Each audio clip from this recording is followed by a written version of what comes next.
السلام علیکم اسٹوڈنٹس، امید کرتی ہوں کہ آپ سب خیریت سے ہیں۔ اسٹوڈنٹس، آج ہم عباسی خلیفہ مامون رشید کے سیرت و کردار پر بحث کریں گے۔ تو سب سے پہلے دیکھتے ہیں اس کا، جیسے آپ کو پیٹرن بتایا جا چکا ہے، سب سے پہلے ہم خلیفہ کی شخصیت کے بارے میں بات کرتے ہیں۔ ظاہری طور پہ وہ کیسا لگتا تھا۔ مامون کے بارے میں کہتے ہیں مامون کافی خوبصورت نقش و نگار کا مالک انسان تھا۔ مامون کی شخصیت بہت زیادہ پروقار اور باروب شخصیت تھی اس کی، اور اس کی شخصیت میں اور اوورآل اس کے کردار میں بہت زیادہ فضائل اور کمالات جمع تھے اپنی جگہ پہ، اور اس کی شخصیت کے بہت سارے اہم پہلوؤں میں سے ایک پہلو یہاں پہ بالخصوص بتایا گیا ہے کہ مامون الرشید بہت مصمم ارادے کا مالک تھا، یعنی کہ ایک بار وہ جو فیصلہ کر لیتا تھا، ارادہ کر لیتا تھا، اس کو پورا کر کے ہی چھوڑتا تھا۔ نیکسٹ دیکھیں، مامون کے ہم ابتدائیہ میں پڑھ چکے ہیں، اس کے علم و فضل سے متعلق اس کی شخصیت کے رجحانات کے بارے میں۔ اس کو احادیث سے بھی دلچسپی تھی، فلسفہ سے بھی، علوم و فنون سے بھی، ادب سے بھی دلچسپی تھی، حتیٰ کہ مامون کو شعر گوئی کا بھی بہت زیادہ شوق تھا، اور وہ خود بھی شعر کہتا تھا، اور اس نے بہت سے شعراء اور دیگر علماء کی بھی بڑی زیادہ سرپرستی کی۔ اس کا دربار اس وجہ سے مشہور تھا۔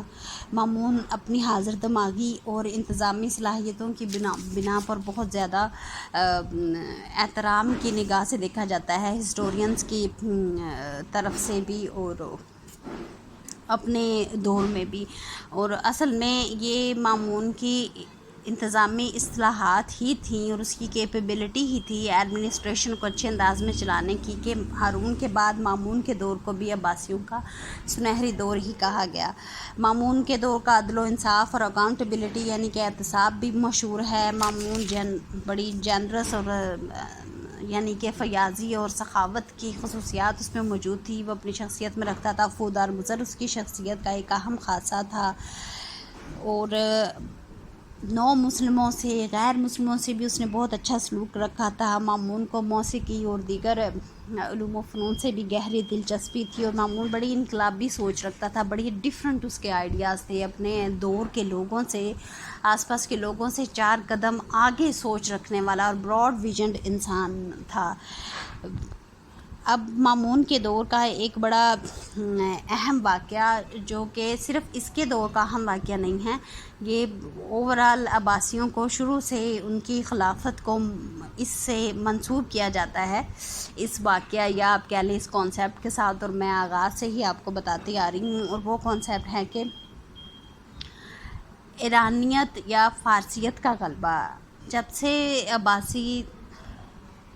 خلافت سنبھالنے کے لیے آئے، عباسی خلافت شروع ہوئی، تو بنو امیہ کے برعکس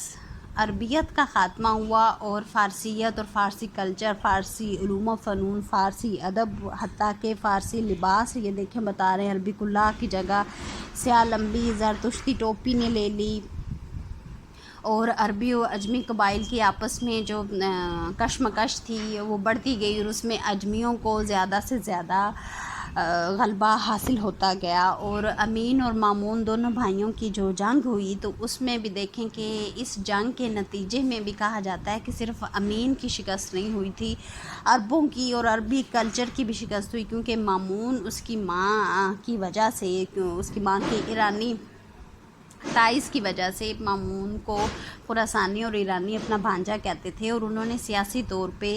اس کی مدد ہی اس لیے کی تھی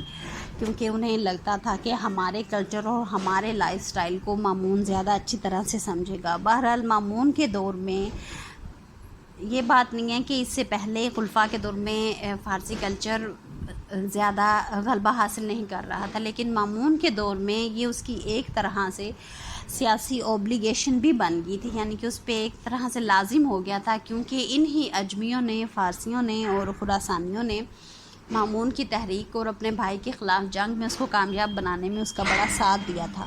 تو بہرحال مامون کے دور میں اجمی مکمل طور پہ سیاح و سفید کے مالک بنے، اور صرف یہ نہیں کہ علوم و فنون اور کلچر کے لحاظ سے بلکہ سیاسی لحاظ سے بھی، اور سیاسی عہدے اور محکموں میں بھی اجمیوں کا